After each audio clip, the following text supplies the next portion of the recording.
Alright, good day everyone. You are welcome to Week 2 class of PHY101, General Physics 1. I will be the lecturer for Week 2 topics. My name is Dr. W.A. Yahya. So this week we'll be talking about displacement, speed, velocity, acceleration, equations of motion, motion in a plane, and projectile motion. So at the end of this lecture, I expect that you will understand how to describe straight line motion using velocity, acceleration, and so on, and how to solve problems involving straight line motion with constant acceleration as well as motion of a body under free fall. Then also, I expect that you understand how to represent the position of a body in a plane. So there we'll use vectors to denote the position of a body in a two-dimensional plane. The concept can also be extended to a three-dimensional space as well. Then lastly, we'll talk about projectile motion. So I expect that you will learn how to describe the curved path of a projectile motion at the end of this class. Okay, so to begin, we start with a one-dimensional motion. So let's start with motion in one dimension. So motion in one dimension. So under motion in physics, we can describe the kinematics of a motion. We can also describe the dynamics. When we describe the dynamics, we consider the forces, the force that is causing the motion. So we take that into consideration. But under kinematics, so we do not give regard to the force that influences the motion. So that is the difference between kinematics and dynamics. So for this week's class, I will only talk about the kinematics. So probably another lecturer will talk about the dynamics. Okay, the lecturer will talk about the Newton's laws of motion and so on. So if an object is at, let's say, this position, and this position is x1, and the object moves to this position x2, so we say that the displacement of this person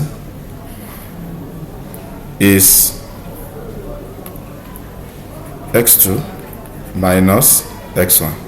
So the person or the object has moved or has been displaced from x1 to x2. So this is the displacement. So I'm going to use delta x to denote the displacement of the object. Now, if this displacement, if the displacement occurs at a time t, then we can describe the average velocity. We can describe the average velocity. So the average velocity. So let me call it V average, V underscore AV, will be defined as the rate of change of these displacements. So the displacement divided by the time taken for that.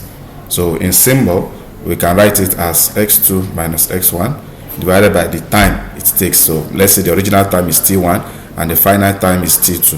That is, the time at this position x1 is t1. The time when it gets to position x2, the time is now t2. So the time taken is t2 minus t1. So we can write the average velocity as delta x, which is our displacement. So delta x is the symbol for our displacement over delta t. So in symbolic form, we can write this. So let me call this equation 1. Now this is average velocity, as I stated. So please note, this is average velocity. Now, what about the instantaneous velocity? Instantaneous velocity. So for that, I'm going to use VI, V subscript I. Now, please note that the average velocity is a vector quantity, so I'm going to use include an arrow on it. So usually velocity in general is a vector quantity, so you need to describe the position, the magnitude and the direction, okay, for you to completely specify the average velocity of an object. So the direction must be stated, must be included. So now what about instantaneous velocity? Now this, if you look at equation 1, we have average velocity as delta x, delta t. Delta x again is the displacement vector and delta t is the time taken. So this instantaneous velocity vi is the limit of the average velocity delta x, delta t as delta t tends to 0. Okay, so we can write this as the derivative of the displacement over what? Over time. So when you differentiate your displacement with respect to time, that defines your instantaneous velocity. So instantaneous velocity is dx dt. Okay, so let me call this equation 2. Now the SI unit of velocity, so velocity is the rate of change of displacement. So the SI unit is meters per second. Let me put space. Meter per second. And the dimension of velocity is LT minus 1, because the dimension for length meter is L. Okay, for length is L, the dimension for time is T. So this per second can be written as minus 1. So that's why I wrote it as LT minus 1. So dimension for velocity is LT minus 1. So what is the difference between speed and velocity? So speed is a scalar quantity, velocity is a vector quantity. So the magnitude of this instantaneous velocity gives the speed, the instantaneous speed. Okay, so the magnitude of the velocity gives speed. So speed is just the magnitude of the velocity. So speed is a scalar quantity, so it is not a vector quantity. So you should take that as a difference between the two. So but they share the same SI unit. So the SI unit of speed is also, so SI unit of speed is meter per second. The dimension is also LT minus 1. LT minus 1. So they share the same unit and dimension. So for a simple example, so a moving particle, okay, so a simple example, a moving particle passes point A. The position of point A is 3 meters and the time TA is 4 seconds, and point B, where the position is 7 meters, so let me put x subscript b, at time tb equals 6 seconds. Because the simple question is find the magnitude of the average velocity of the particle. So solution, so average velocity VF is what? Is delta x over delta t. So in this case it will be xb minus xa divided by tb minus t subscript a. xb is 7 meters, xa is 3 meters, tb is 6 seconds, and ta is 4 seconds. So 7 minus 3 is 4 meters, 6 minus 4 is 2 seconds. So this will be 2 meters per second. So this is the average velocity, the magnitude of the average velocity of the particle. So we are not required to describe the direction of the particle. Now this problem can also be solved using graphical method, because if we plot a graph of let me choose a red.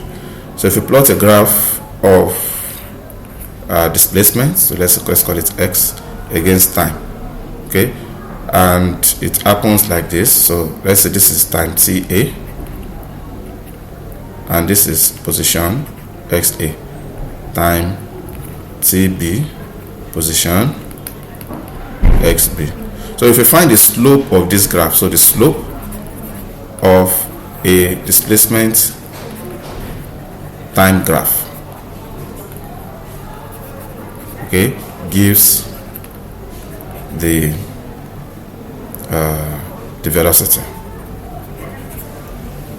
Okay, so if you want to use this concept to solve this simple example, okay, so all we need to do is, we are told that the position xa is 3 meters, so this point is 3 meters, so this is 3 meters, and xb is 7 meters, so this is 7 meters, and ta is 4 seconds, ta 4 seconds, and tb is 6 seconds. So if you want to find the slope, let me use another color, let me use green to describe the slope. Okay, so this is the slope, this is the slope. So we need to find this place, which will be 7 minus 3, and this place will be 6 minus 4. So the slope will be the vertical, which is 7 minus 3, over horizontal 6 minus 4, which is still 4 meters divided by 2 seconds, and which is 2 meters per second. So the slope of a displacement time graph gives the velocity. So next is acceleration.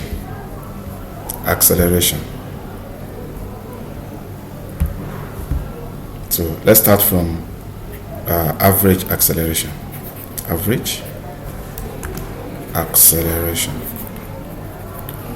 Okay, so the average acceleration is the rate of change of velocity. With time. So the delta v, delta t.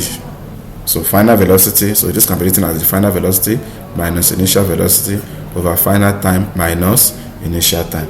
So this is the definition of average velocity. So I denote it as AV, A subscript AV. So average acceleration, A subscript AV, average acceleration. Now, so the same way we define instantaneous velocity, we'll also define instantaneous acceleration. So for that, I use A subscript small I to denote the instantaneous acceleration. So, and that is also the limit of the average velocity, average acceleration, delta v, delta t, as delta t tends to 0. And we can also write this as dv dt. Actually, v is a vector, dv dt. So instantaneous acceleration can be written as dv dt. Recall that instantaneous velocity was also written as dx dt. So let me tag this as equation 3. All right. So let's say a car. So if a car accelerates from 15 meters per second to 35 meters per second in how many seconds? In 5 seconds. Then the average acceleration will be given by, we use equation, sorry, I should have defined this equation. So let's say this is equation 3 and this is equation 4. So let's use equation 3 to find the average. So the average acceleration will be v2 minus v1. So v2 in this case is 35. So it will be 35 meters per second minus 15 meters per second divided by the time taken. That's the t2 minus t1 here is what? Is 5 seconds. So, and that will be 4 meters per second squared. Okay. Let's take another simple example.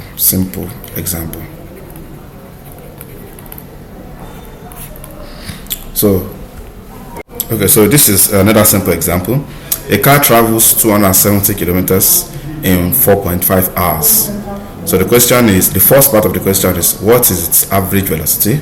And the second part is, how far will it go in 7.0 hours at this average velocity? So solution.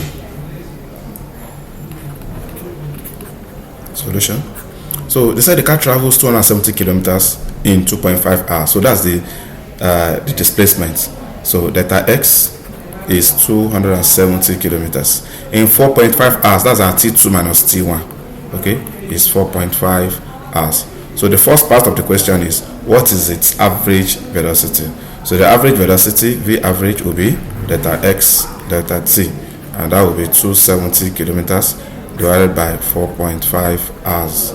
So 270 divided by 4.5, 270 divided by 4.5, so that's 60. So that's 60 kilometers per hour, and you can easily convert this to meters per second. So you multiply by 1000 and you divide by 3600. So the second part of the question, the B part, says how far will it go in 7.0 hours? How far? What is the displacement when it travels at this average velocity? And it travels for 7 hours at this average velocity. What will be the distance or the displacement that it will cover? So in that case, from this equation, v, the average velocity, equals delta x delta t. So we make delta x the subject of the formula, so that we have delta x equals the average velocity multiplied by delta t. So the average velocity is 60 kilometers per hour, and the time is 7 hours. In this case, 7 hours. So delta x will be 60 multiplied by 7, and that will be 420 kilometers. So it will, in 7 hours, it will cover a displacement of 420 kilometers. Now, another example.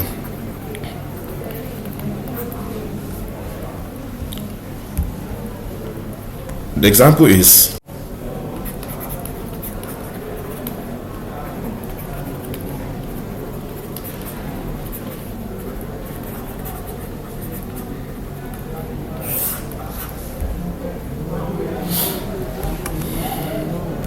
motion with constant acceleration. So if like the problem we solved here, this problem, the acceleration is constant. Okay, so if the acceleration is constant, it is easy to derive the equations of motion for the position as well as the velocity as functions of time. Okay, so because from our definition of acceleration, okay, we said it is rate of change of velocity, so delta v over delta t, that's the average acceleration. So this can be written as v2 minus v1 over t2 minus t1. So in this, if we, so let me define the following notations. V naught, I will define v naught as my initial velocity. I will define vf as my final velocity. Or let me just use ordinary v. So if you say ordinary v, it means the final velocity. Or let me use vf, final velocity. And t is my time, the time taken for the journey, time taken. So this t means t2 minus t1. So I'm going to use a for my acceleration. What else do I need to define? Now, the displacement. So the initial displacement, initial position, and x is the final position. So that the displacement delta x is what? The final position minus the initial position. Okay, let me use v for final velocity. Okay, now so the formula for acceleration, this formula will now be written as a equals the final velocity minus initial velocity over t. Okay, so if you cross multiply, then we have v minus v naught equals at, or we can write it as v equals v naught plus at. So this is the first equation of motion That's for a motion with constant acceleration. So let me call this equation 5. All right. Now, our definition of average velocity. Average velocity, we define it as the displacement, that is the final position minus initial position over what? Over time. Now, this average velocity, we can write it as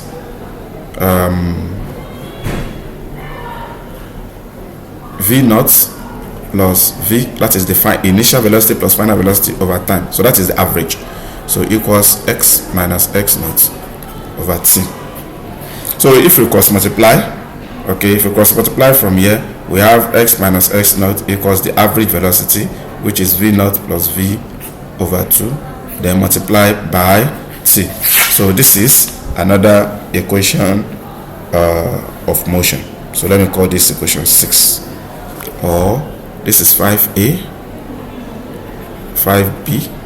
Okay, so the first one is v equals v naught plus at, and the second one is x minus x naught equals v naught plus v over 2 multiplied by t. So that is the second equation of motion.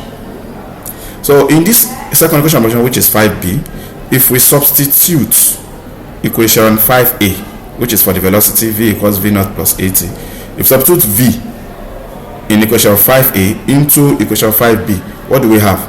We have, so substituting v in equation 5a into equation 5b, okay, gives x minus x naught equals v naught plus v. Now in our 5a, v is v naught plus 80, v naught plus 80, then everything divided by 2 multiplied by t, so that we have 2v naught plus 80, or 2v naught t plus 80 squared over 2, or v naught t plus half 80 squared.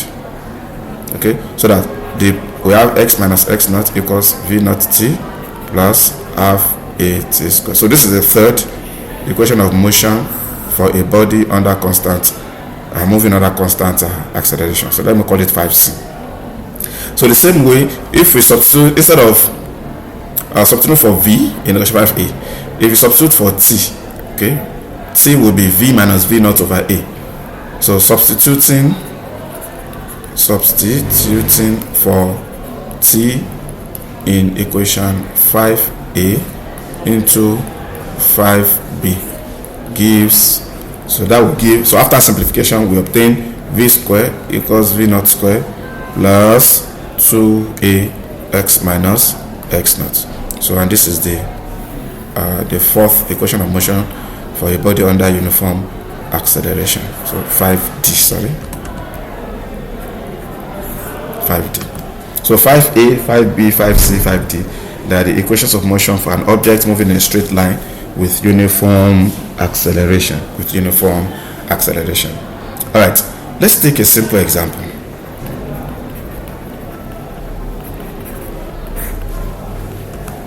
So the simple example is a truck having an initial velocity of 30 meters per second accelerates uniformly at 3 meters per second squared. The first part of the question is, how fast is it moving after it has traveled 100 meters from the initial position, and how long did it take to travel the 100 meters? Solution. So we are told that a truck having an initial velocity, so the initial velocity v naught is 30 meters per second, and it accelerates uniform, so the motion is a motion of uniform acceleration, and the constant acceleration is 3 meters per second squared. So the first part of the question is, how fast is it moving? That is, what is the velocity?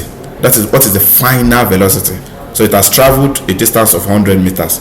So when it gets to this 100 meters, how fast is it moving? If it is moving with this constant acceleration. So v, so you look at the four formulas. V equals v naught plus 80, x minus x naught, and so on, up to 5d. So we look at the four equations, and you look at the one that is most appropriate. for this type of problem. We want to determine how fast the object is moving.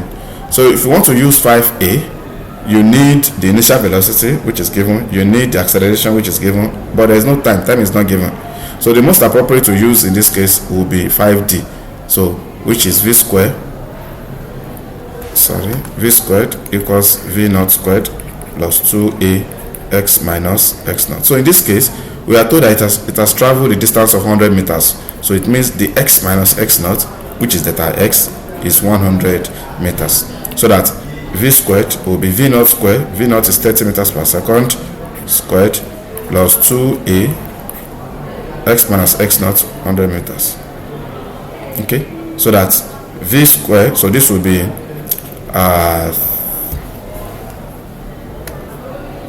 this will be 30 squared plus 2 times 3 times 100, so that will be 1500. So 1500, then your v will be square root of 1500. Okay, square root of 1500, so that would be 38.72. 38.72. 729. Okay, that's approximately 73 meters per second. Now, the second part of the question says, how long did it take to travel the 100 meters? So it means we need to calculate the time. So for this case, we can use 5a, okay, where we have v equals v naught plus 80. So if we make t the subject of the formula, we have t equals v minus v naught over a. So v is 38.73 approximately. V naught is the initial velocity, which is 30 meters per second. The acceleration is 3 meters per second squared. So if you do this, you obtain approximately 2.9 seconds. 2.9 seconds. All right. So that's about the problem. So next is freely falling bodies. Freely falling bodies. What does this mean? It means an object that is falling freely under gravity. Okay, this is, here we consider the one-dimensional motion, the one-dimensional free fall. Okay, so the object, maybe it was thrown from the top of a building. So let's say this is a tall building and there's a window here, and somebody throws an object out of the window. So this is the object. So the object will fall under gravity. Okay, the object will fall under that. So every object will fall with the same acceleration due to gravity. So that acceleration, we call it acceleration due to gravity. Okay, so usually every object is attracted to the center of the earth. Okay, so we have our earth, which is very big. Okay, and you can have somebody who is very small compared to the size of the earth. So the earth always attracts objects towards its center. Okay, so that's why even if you jump up, you still come back. So it is because of that force of gravity. Okay, so the earth attracts every object close on its surface or close to its surface, so it attracts it towards its center. So the rate at which an object that is under free fall will fall is the same. If you neglect air resistance and so on. So that acceleration, we call it the acceleration due to gravity, g, and the value is approximately 9.8 meters per second squared. The value varies slightly, okay, across the surface of the earth depending on the position of the person. The earth is not spherical, it's not perfectly spherical. Okay, so the rate at which it will attract, the difference is just a slight difference. Okay, in some cases it may be 9.81, it can be 9.79, but on average it is approximately 9.8 meters per second squared. Okay, now if you recall our equations of motion, we had v equals v naught plus at. We had v squared equals v naught squared plus 2a x minus x naught. We had x minus x naught equals v naught t plus half at squared, and we had the third one, which is about the average velocity. So we had x minus x naught equals the v naught plus v over 2 multiplied by t. Now we can write these equations of motion for a body that is under a free fall. What we just change is we change this acceleration a to acceleration due to gravity g. Okay, so in the first case it will be v equals v naught plus gt. Now we will use positive g, that's our notation for an object that is falling under gravity. So the object is moving maybe from the top of a building, from a tall building downward. So this is the ground. This is the ground. So the object is moving, traveling from this point up to this point. So we'll use positive g for that object. So we had v. So we'll have v equals v naught plus gt.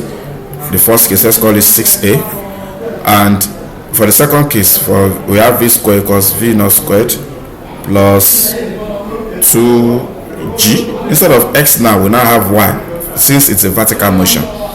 Okay, it's a vertical motion. So we have 6b. And the third case, we have, instead of x minus x naught, we have y minus y naught equals v naught t plus, so plus half g t squared. Okay, so this is 6c. All right, so these are the three equations. It's equation 6 that we can use for to study the motion of an object that is under free fall. Okay, so let's take another simple example. A simple example. Okay, so a rock is dropped from rest from the roof of a building 100 meters high. That's a very tall building. Find its velocity just before it hits the ground. Also, find the time it takes to hit the ground. So, solution. So, the initial velocity of the object is 0, since the question says it's from rest. So, v naught is 0. And the distance, the vertical distance of the building is 100 meters. So the first part of the question is, so we have to take g to be 9.8 meters per second squared. So the first part of the question is find its velocity just before it hits the ground. So for this case, we can use, since we don't know time, so we have to use 6b as well. So we use 6b, so v squared equals v naught squared plus 2g y minus y naught. Okay, so that v naught square is 0 plus 2 9.8, then y minus y naught, which is, so the 1.8 meter per second squared, then 100 meters. So that v is approximately 44.3 meters per second. So you say 2 multiplied by 9.8 multiplied by 100, then you find the square root. Okay, so clear? Square root of 2 multiplied by 9.8 multiplied by 100. Okay, so that would, oh sorry, I need to put brackets. The square root of 2 times 9.8 times 100, so that is 44.27. Okay, all right, so that is the velocity. So what about the second part of the problem? So this is Roman figure 1. What about Roman figure 2? Roman figure 2 says find the time it takes to hit the ground. So in this case, we can use equation 6a. Equation 6a, we have v equals v naught plus gt. So make t the subject of the formula. So that will be v minus v naught over g. So what is v? We got 44.27 or 4.3 approximately. and v naught is 0 divided by the acceleration due to gravity, which is 9.8. So the t will be approximately 4.5 seconds. Okay, so next is motion in a plane. Motion in a plane. So this is like a two-dimensional motion. Now, what do we mean here?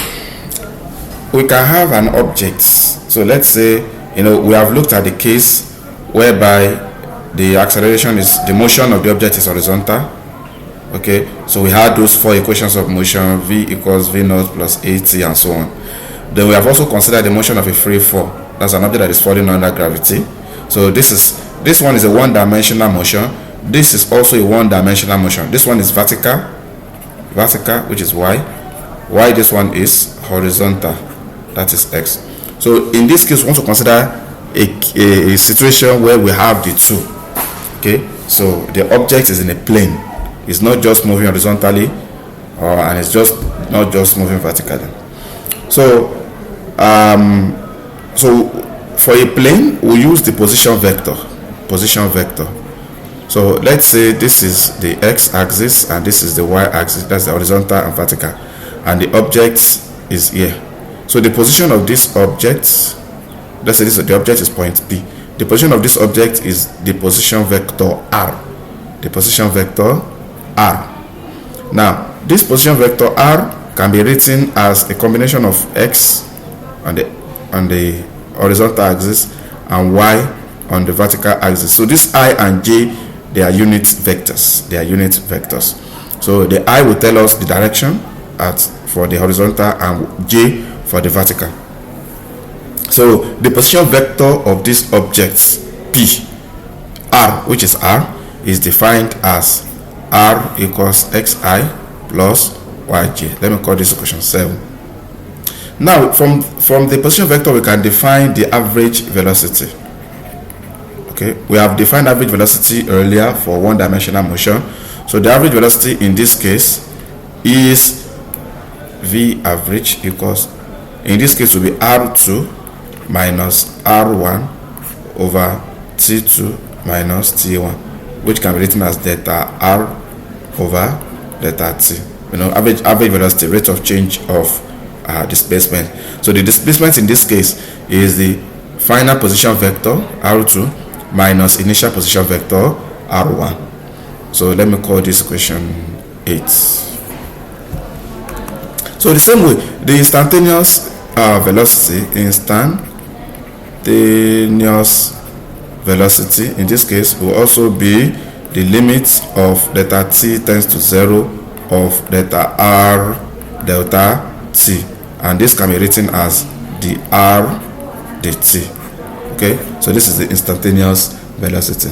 So this instantaneous velocity can be written as, because this v, we said this is dr dt, or it is d dt of r, and recall that r is xi plus yj. So this can be written as dx dt I plus dy dt j, or we can easily write it as v equals vx I plus vy j. What is vx? So we have vx is dx dt, that's the derivative of x position of x projected to time, and vy is dy dt.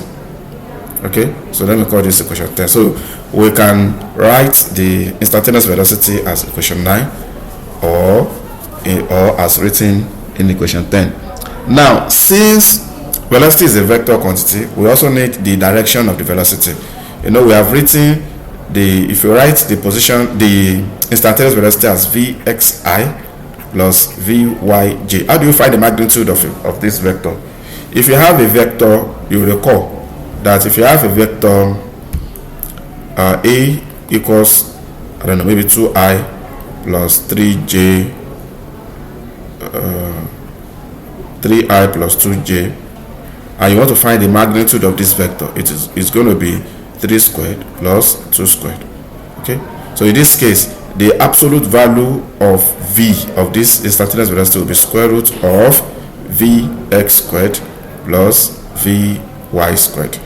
So let me call this equation 11. So this is the absolute value.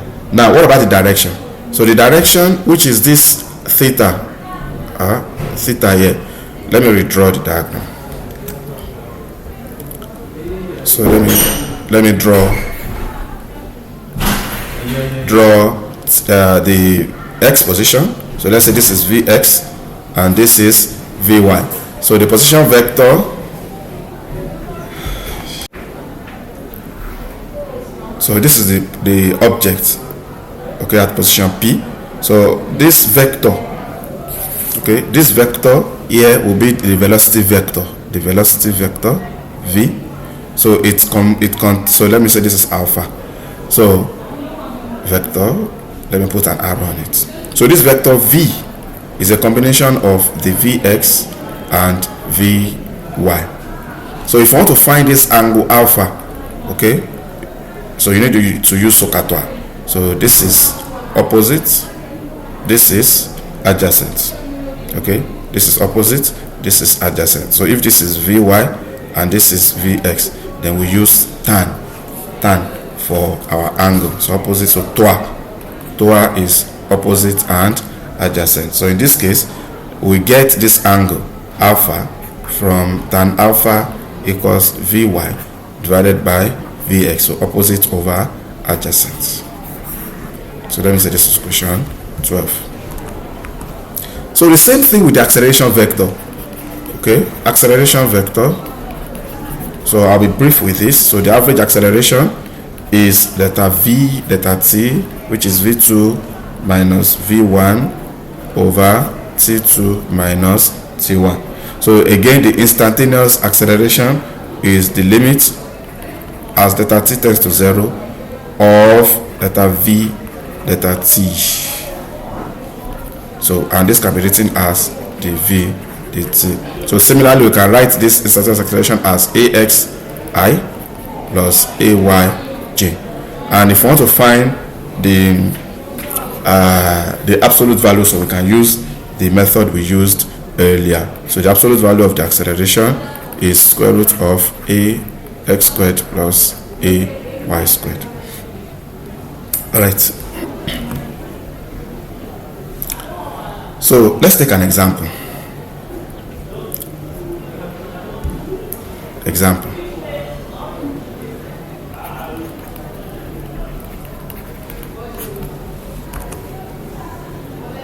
So the example is the coordinates of a bird flying in the xy plane. So this is a two-dimensional motion, are given by x of t is alpha t and y of t is 3.0 meters minus beta t squared. And we are told that the constant alpha is 2.4 meters per second and the constant beta is 1.2 meters per second. So the first part of the question is calculate the velocity and acceleration vectors of the bird as functions of time. And the second part of the question is calculate the magnitude and direction of the bird's velocity and acceleration at t equals 2.0 seconds. So the question is a simple question.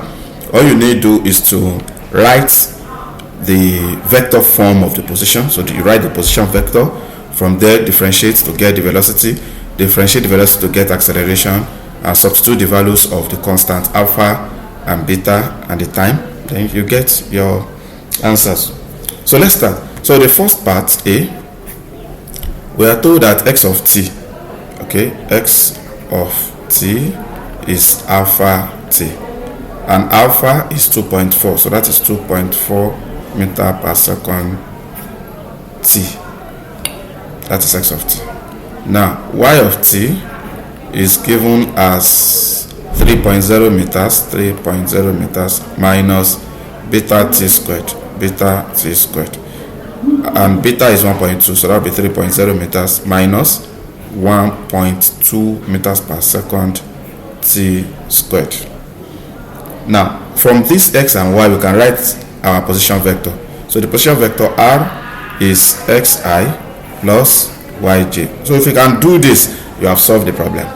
Okay, so x will be 2.4 meters per second t I, then plus the y, and the y is 3.0 meters minus 1, so let me use square bracket here, minus 1.2 meters per second t squared. So that's our position vector.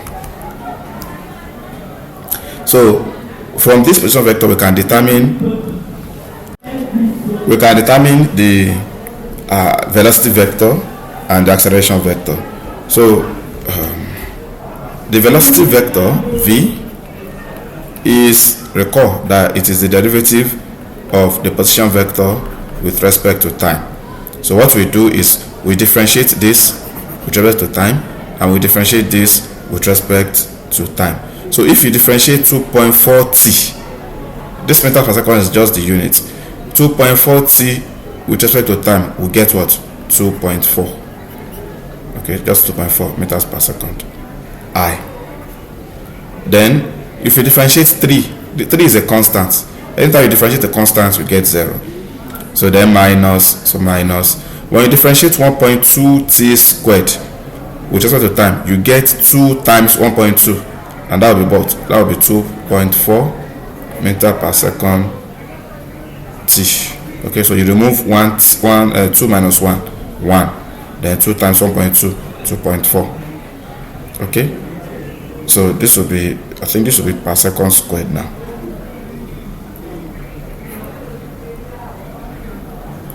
So this will be your position, your velocity vector.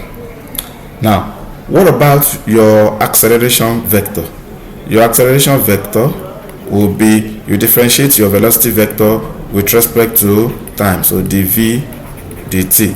So when you differentiate a constant again, you get 0, so this is gone. When you differentiate 2.4 t with respect to time, you get what? 2.4. Okay, so this is your acceleration vector. Sorry, this will be j. So j. So acceleration vector is only on the j axis, that is on the vertical axis, and it's moving downward. Okay, moving downward. That's the essence of this negative sign. Okay, so we have obtained our velocity and acceleration vectors as functions of time, even though this acceleration does not depend on time. All right, so we have obtained the position, the velocity vector, and as well as the acceleration vectors. So those are the two things we are asked to calculate in the first part of the question. So the first part says calculate the velocity and acceleration vectors of the bird as functions of time. So the second part is very straightforward. Calculate the magnitude and direction of the bird's velocity and acceleration at time t equals 0. So for the B part of the problem, we need the velocity vector at t equals 0. At t equals, t equals 2.0 seconds. It will be 2.4 meters per second I, then minus 2.4 meter per second squared, then multiply by 2 seconds j. Okay, so this will be 2.4 meters per second I, then minus 4.8 meters per second j. So this will be the velocity vector at time t equals 2.0 seconds. All you need to do is you substitute t equals 2 seconds in this equation. Let's call this equation star, and this is equation star. Now the same thing for don't forget, the question says the magnitude and direction. So the magnitude will be magnitude of v, which will be v, will be square root of 2.4 squared, then plus 4.8 squared. That is minus 4.8 squared actually, but minus square is still plus. Okay, so if you do this, you obtain, let's take out our calculator. So square root of, let's put brackets, 2.4 squared, then plus 4.8 squared. So that is 5.366. So 5.366, 5.66. So that's like 5.3, let's say 37, or 5.4 meters per second. So that is the magnitude of the velocity. Now, what about the direction? The direction of the velocity, we use equation 12. Okay, we have tan alpha. So tan alpha equals Vy over Vx. So that will be Vy is the j, the one with the unit vector j, that is minus 4.8. Okay, and Vx is the one with I unit vector, so that is 2.4. So what is 4.8 divided by 2.4? So 4.8, sorry, 4.8 divided by 2.4, so that's 2. So it means our minus 2. So our angle alpha will be arctan of minus 2. So arctan of minus 2, 63.43. 63.43. So alpha will now be minus 63.4 degrees. So that is for the velocity. Now what about the acceleration? So the acceleration vector at time t equals 2 seconds will also be, it's constant, it's minus 2.4 meters per second squared. So minus 2.4 meters per second squared j. So it's constant. So the magnitude is square root of minus 2.4 squared, which is still 2.4 meter per second squared. What about the direction? Now, to get the direction, you have to be careful with this acceleration vector at time t equals 2 seconds. It's actually 0I minus 2.4 meter per second squared j. So the x component is 0 and the y component is minus 2.4. So to get the direction, we use tan alpha equals ay over ax. Ay is minus 2.4 and ax is 0. So any number divided by 0 is, can you guess? Any number divided by 0? Infinity. So we have minus infinity. So that, let me use beta for acceleration. Oh no, I can't use beta. Let me use another symbol, theta. So theta equals arctan of minus infinity. So what angle, okay, of tan gives infinity, or gives minus infinity? It is what? It is tan. So if you find tan 90, it's 90 degrees, tan 90, so you get infinity. Okay, so arctan of minus infinity gives minus 90 degrees. So that is the angle as far as the acceleration direction is concerned. Okay, so to the last part of today's topic, projectile motion. Projectile motion. Okay, so a projectile is a body that is given an initial velocity, and the body or the object is allowed to move on its own, that is to follow a path that is determined entirely by the gravitational acceleration and of course air resistance. So if you throw a ball upward, okay, so this is you holding a ball and you throw this ball upward with a certain angle, okay, and certain initial velocity. So this object, this ball, will become a projectile, because immediately you throw it and you give it a certain initial velocity and initial direction, the path that will be followed by the object will be determined entirely by gravitational acceleration and of course air interference, air resistance. Okay, so this ball will become a projectile when you throw it. If a missile is fired, okay, and it's fired from a machine, a certain machine, so, and it's fired like this, so when it gets immediately it is released, so the motion will be determined by the gravitational acceleration. So in this case, the missile also becomes a projectile. So the path that is followed by a projectile, it's called trajectory. Okay, trajectory. So this is the path. So this path, so this, it will go up, get to a maximum point, then start to come down. The same thing with this missile, it will go up, get to maximum, and then comes down. So path followed by a projectile. Okay. Now, how do we describe the motion of a projectile? So again, we assume that the acceleration is constant because the object is immediately you give the object initial velocity and you launch the object becomes projectile. So it becomes the motion, the path of the motion will be determined by gravitational acceleration. Okay, so we can use the equation of motion. We can assume that the acceleration is also what is constant. Now, if you recall our equation of motion for a one-dimensional vertical motion, that is motion of a body that is under free fall. So we had V equals V naught minus GT. But in the case of a projectile, okay, in the case of a projectile, we'll have this object thrown with certain velocity, goes up, then comes down. Okay, so it is thrown with a certain initial velocity, V naught, at a certain angle, theta.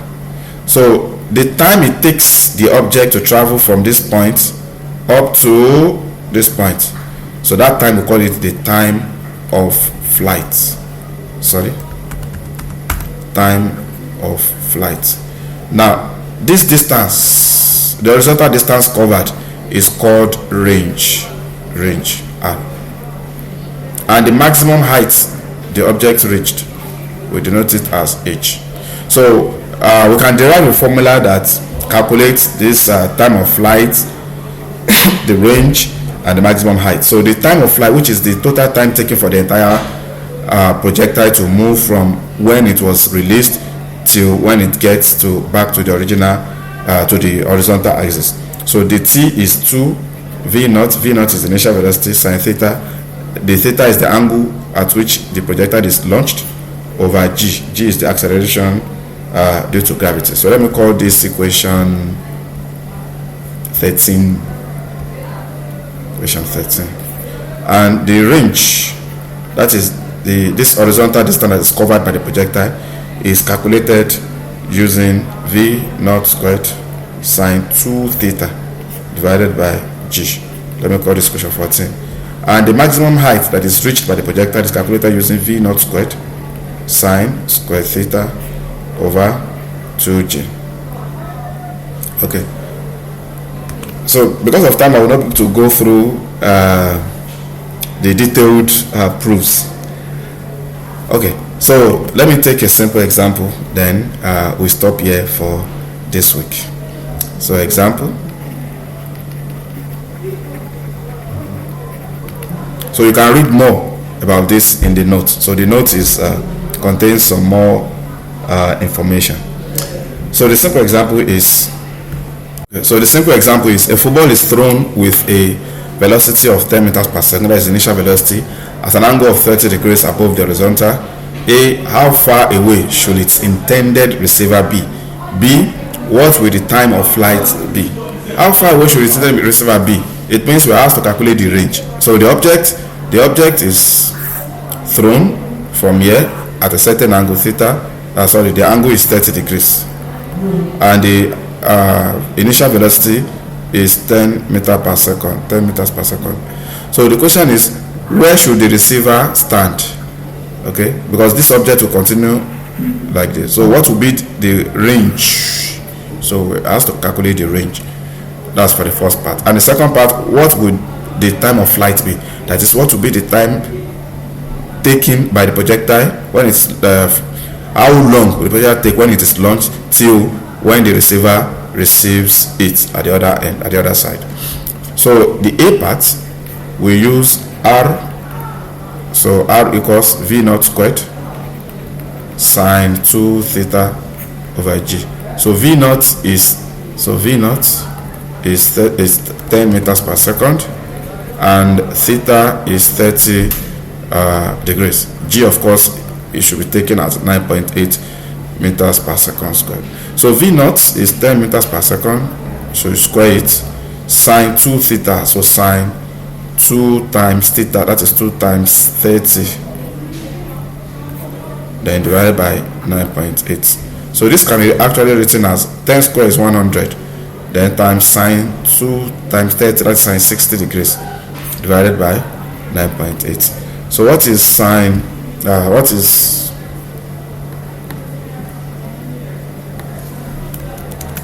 100 times sine 60 degrees divided by 9.8? So that is 8.837. So you can say 8.837. That's 8.4 meters. So it means the receiver should stand at a distance 8.84 meters from where the projectile was launched, from where the football was launched. Then the B part is the time of flight, which is 2v naught, that's equation 13, sine theta, 2v naught sine theta over g. So 2 times v naught is 10 meters per second, times sine 30 degrees divided by 9.8. So this will be 2 times 10 times 0.5, so that will be 10. So 10 divided by 9.8. So 10 divided by 9.8, so that will be 1.02. So sorry, 9.02. Sorry, 9.02 seconds. Let me write it here. So the time of flight is 9.02 seconds. Okay, so this is where we stop today. So please, I urge you to read. There are other examples. There are more examples in the notes. I urge you to read the notes. I will send this handwritten notes as well to you. I will send the typed notes. So, and I want you to solve all the exercises in the notes. Okay, so your assignment, solve all the exercises in the notes. Okay, after solving them, you submit